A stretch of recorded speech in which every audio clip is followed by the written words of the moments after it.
Sabe, eu fico pensando, o que seria necessário para a gente realmente capturar a essência de uma mente brilhante? Uhum, Não digo só das obras publicadas, sabe, dos textos revisados 1000 vezes. claro. Eu falo dos pensamentos soltos, daquela reflexão num fim de tarde. Como seria ter acesso direto, assim quase íntimo, ao processo de pensamento de um gênio nos seus últimos anos? É uma pergunta fascinante. E é exatamente essa a porta que a gente vai tentar abrir hoje. Nós vamos mergulhar na obra Conversas com Goethe. Um livro fundamental. Exato.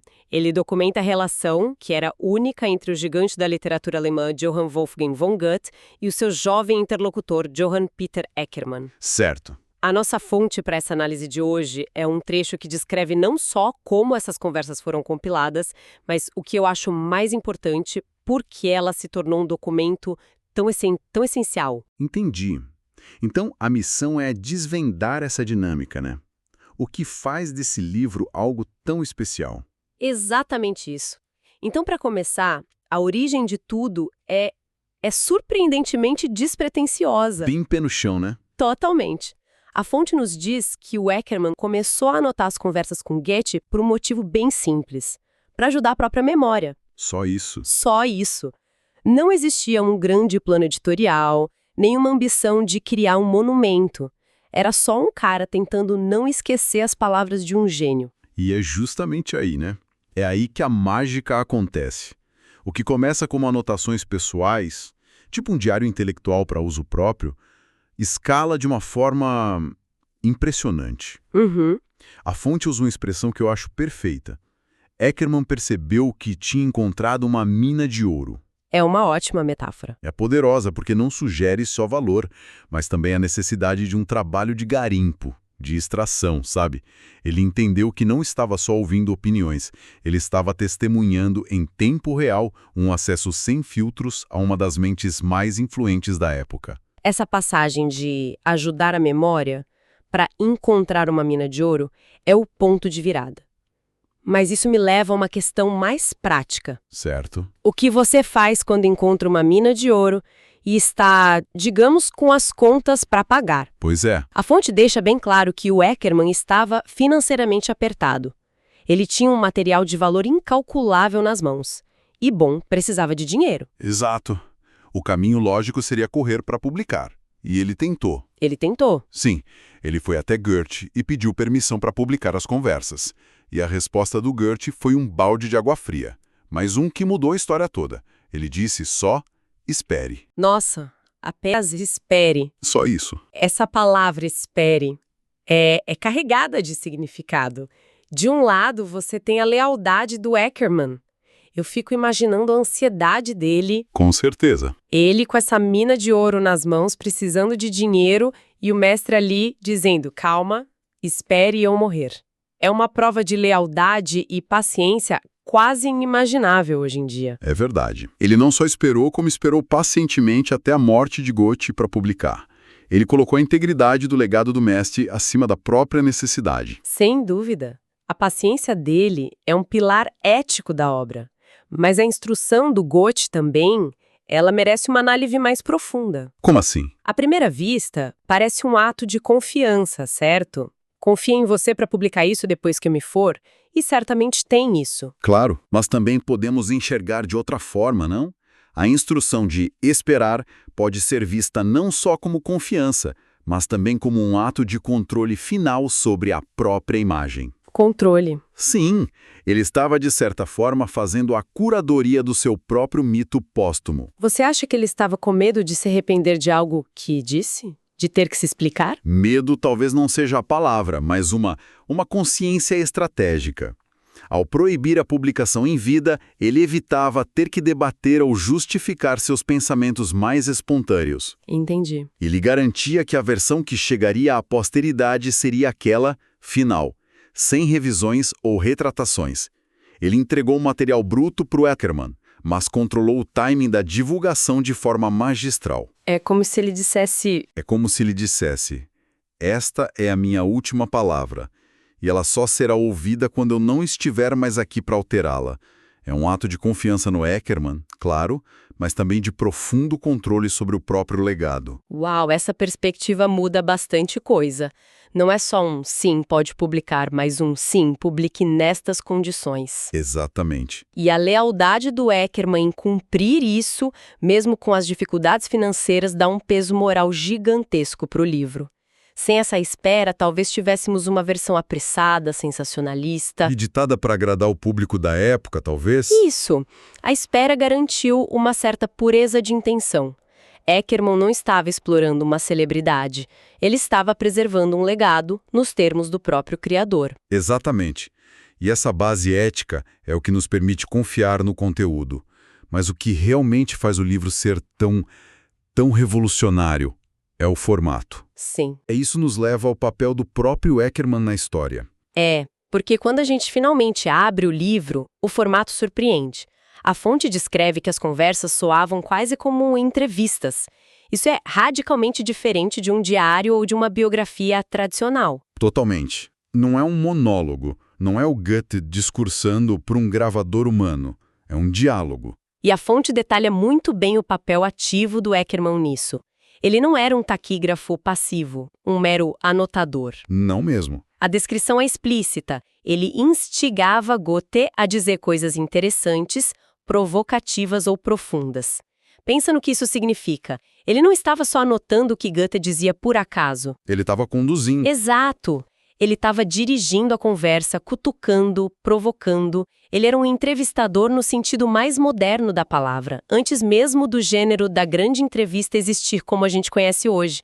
Sim, e ele não só fazia perguntas, ele reagia. A fonte diz que ele respondia, muitas vezes incrédulo, perplexo, e fazia perguntas de seguimento. A gente quase consegue imaginar a cena. Goethe solta uma ideia revolucionária. E Eckermann, em vez de só anotar, coça a cabeça e fala: "Mas, mestre, como isso se encaixa com o que Newton disse? Eu não entendi a conexão." E essa incredulidade, essa perplexidade força o Goethe a clarificar, a aprofundar, a defender seus pontos de vista. Exato. E ao fazer isso, o Eckermann se torna o nosso representante dentro do texto. As dúvidas dele são muitas vezes as nossas dúvidas. As perguntas que a gente faria. Exatamente. As perguntas de segmento dele são as perguntas que nós gostaríamos de fazer.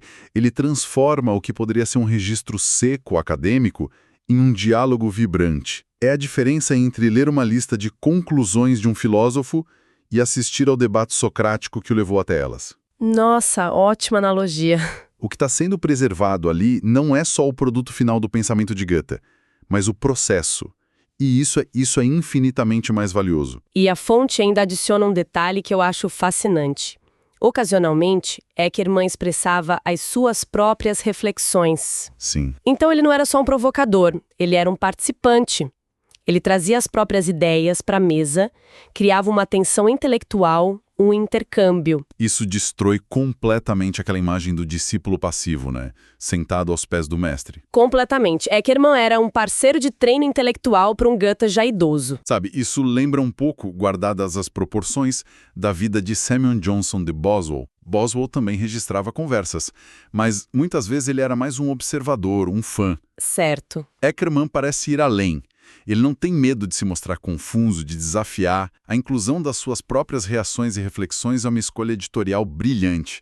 Dá ao leitor um ponto de entrada, uma identificação. É um formato incrivelmente moderno para a época. Totalmente. Isso me faz pensar nos perfis e entrevistas de longa duração que a gente vê hoje. Será que algumas delas vai ter esse mesmo peso daqui a 200 anos? É uma boa pergunta. Porque o que Eckermann fez foi criar um formato que não apenas informa, mas que nos transporta para a sala, para o momento daquela conversa. E essa sensação de presença é o que a fonte chama de um retrato vívido do grandioso homem das letras na última década de sua longa e produtiva vida. A palavra-chave aqui é vívido. Vívido. Não é um retrato estático pintado a óleo.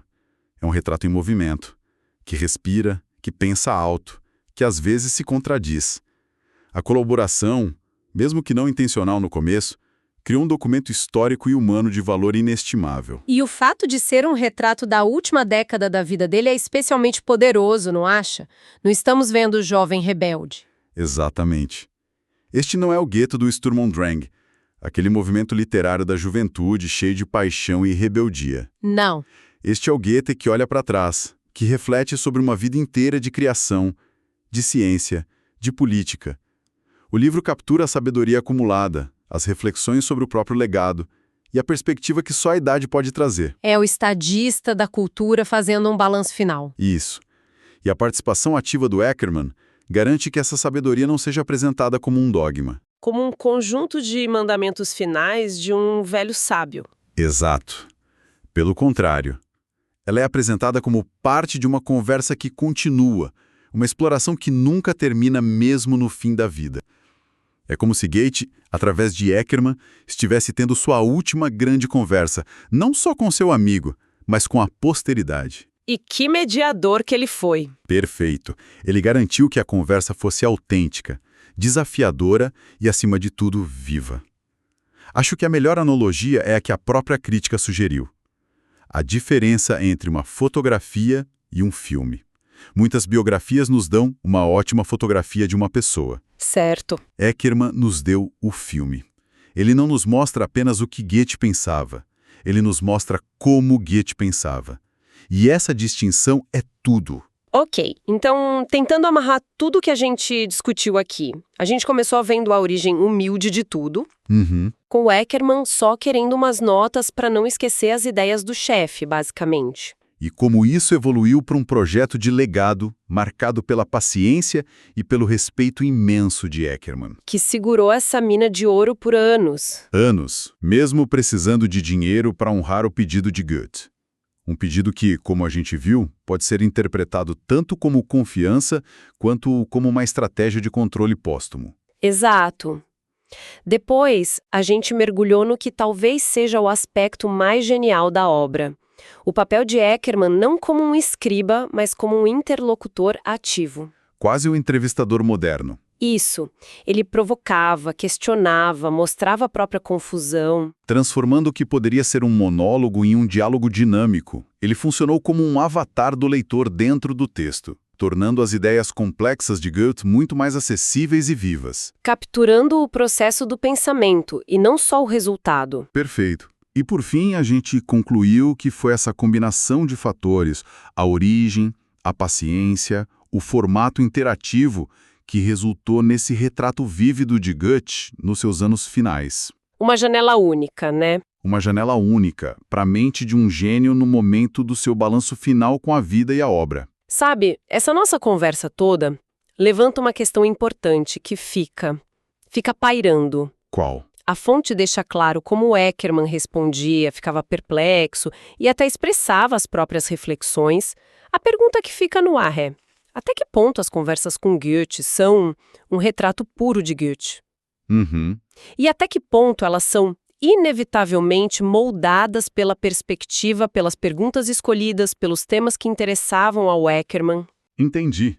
Onde a influência dele começa. Exato. O interlocutor, mesmo com as melhores e mais honestas intenções, pode sem querer se tornar um coautor invisível do legado de outra pessoa. Onde termina um entrevistado e começa um entrevistador na construção dessa memória.